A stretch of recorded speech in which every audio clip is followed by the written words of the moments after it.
संघ तराव खुराव के तत्वावधान में आयोजित इस 9वें धम्म विजय दिवस के अवसर पर आयोजित बहुत महोत्सव में सर्वप्रथम दुनिया में मानवता का दीपक जलाने वाले महामानव गौतम बुद्ध के चरणों में श्रद्धा का सुमन अर्पित करते हुए जिनके यादगार में धम्म विजय दिवस मनाया जा रहा है, ऐसे सम्राट अशोक महान को भी नमन करते हुए इस कार्यक्रम की अध्यक्षता कर रहे Prayagraj Kaushambi district cooperative bank के सम्मानीय चेयरमैन आदरणीय अमरनाथ मौर्य जी, मंच पर उपस्थित पूज्य भंते जी, कार्यक्रम के मुख्य अतिथि जिनको यूट्यूब और तमाम चैनलों पर आप लोग सुना करते थे, ऐसे बहुत ही विद्वान साथी अर्जक संघ के जो आप अध्यक्ष हैं, बिहार से चलकर के हम लोग के बीच में आए हैं, ऐसे श्रीमान अरुण गुप्ता जी कार्यक्रम में मुख्य वक्ता के रूप में आप सबके प्रिय, आप सबके हृदय सम्राट कहा जाए ऐसे बहुत ही विद्वान साथी, उत्तर प्रदेश सरकार में पूर्व राज्य मंत्री रह चुके ऐसे आदरणीय राकेश कुमार मौर्य जी, सम्मानित साथियों, मैं सर्वप्रथम साधुवाद और बधाई देना चाहता हूं सम्राट अशोक महान सेवा ट्रस्ट तराव कुराव के अध्यक्ष सहित सभी पदाधिकारियों को, जिन लोगों ने ऐसे कार्यक्रम का आयोजन करके हम सबको एक साथ बैठने का अवसर प्रदान किया।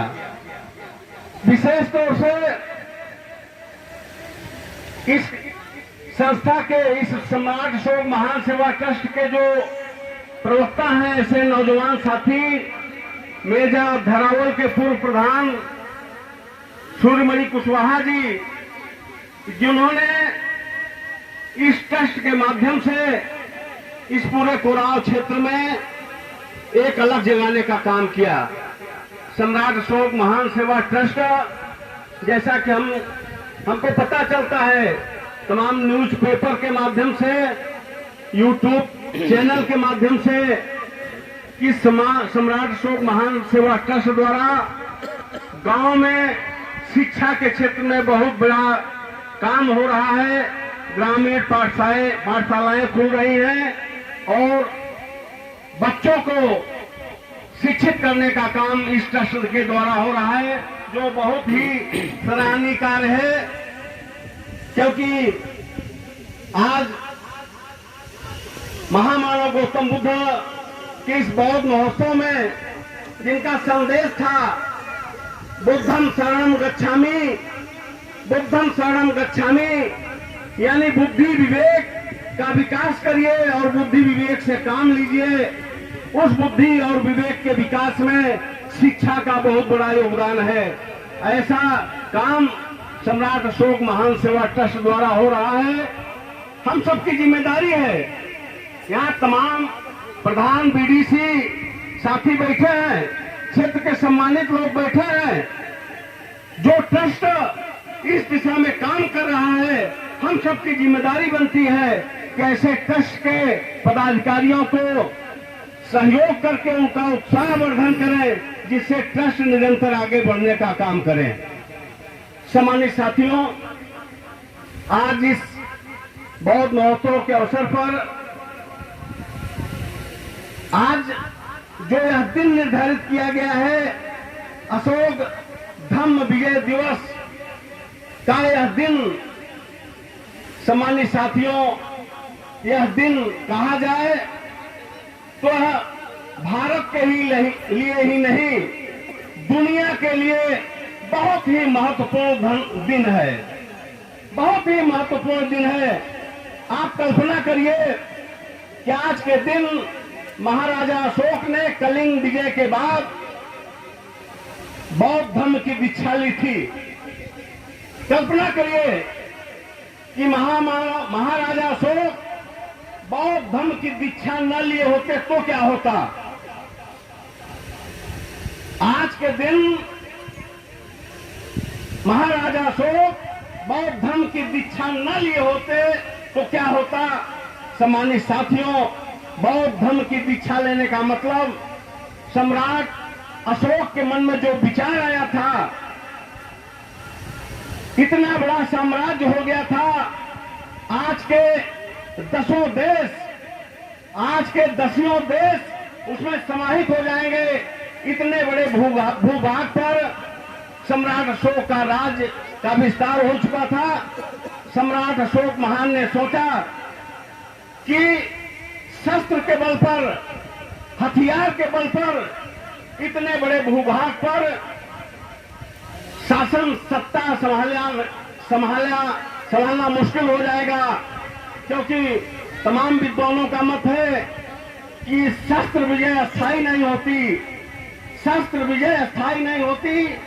तो उनके मन में जो विचार आया कि शासन सत्ता को, इस बड़े भूभाग को यदि हमको संभालना है, इस पर राज करना है, तो विचारों के बल पर ही देश को संभाला जा सकता है। विचारों के बल पर, यानी जो राजा का विचार हो वही प्रजा का विचार हो, जो प्रजा का विचार हो वही राजा का विचार हो, जो प्रजा चाहे वही राजा करे, जो राजा चाहे वही प्रजा करे।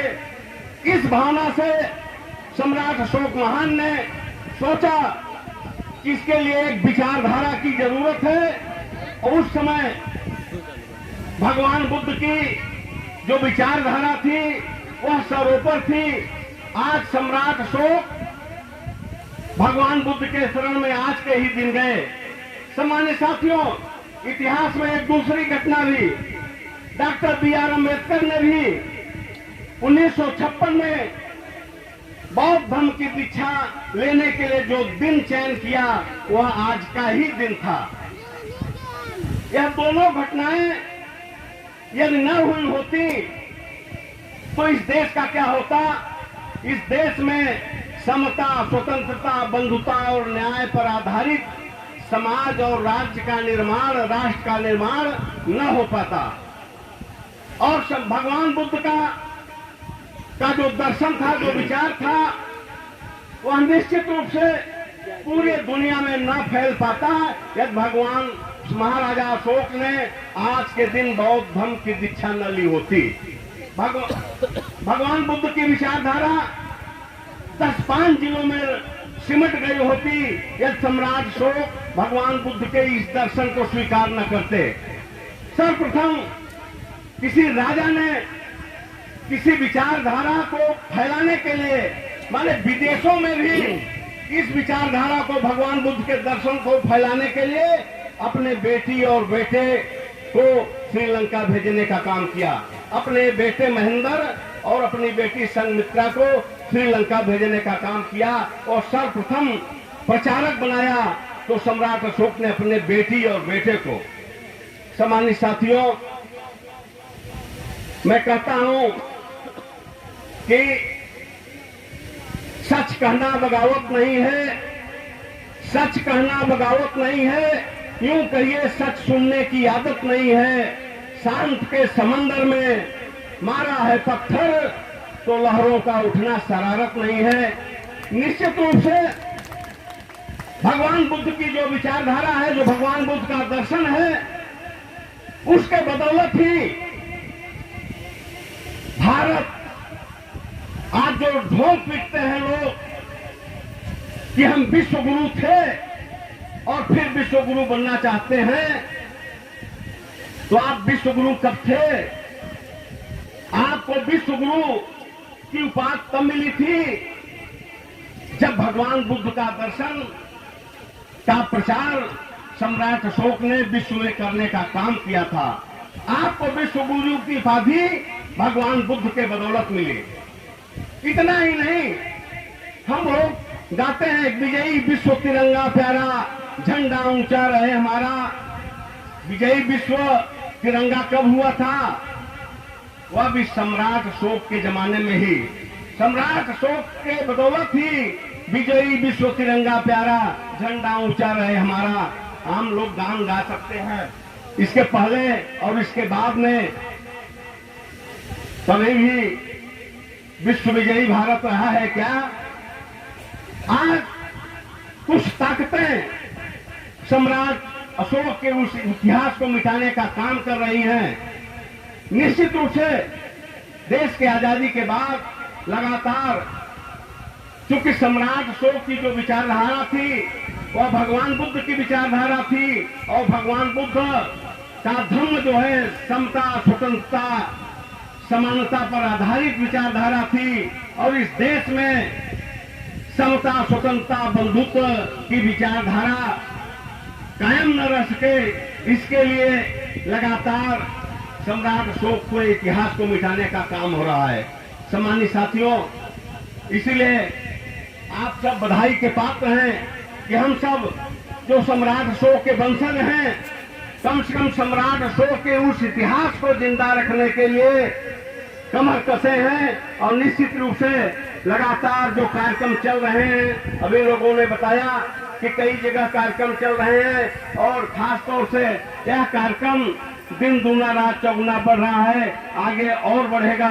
भगवान बुद्ध और सम्राट अशोक के विचारों का समाज और देश का निर्माण हो, इसके लिए नौजवान साथियों को ललकारते हुए अपनी बात समाप्त करूंगा कि कसम है जवानी की जागो जवानों, कसम है जवानी की जागो जवानों, जरा शान से सर उठाना तो सीखो। चलाया है जो तीर जालिम ने तुम पे, वही तीर तुम भी चलाना तो सीखो। नहीं चुप रहो, नहीं चुप रहो, इस प्रजातंत्र में तुम शतरंज की मोहरे बिछाना तो सीखो। जरा खून अशोक और बुद्धा का है जिसमें तो मानवता का दीपक जलाना तो सीखो, जलाना तो सीखो। जय बुद्ध, जय भारत, जय सम्राट अशोक। बहुत बहुत धन्यवाद बाबूजी। एक बार आप लोग जोरदार तालियों से स्वागत करिए।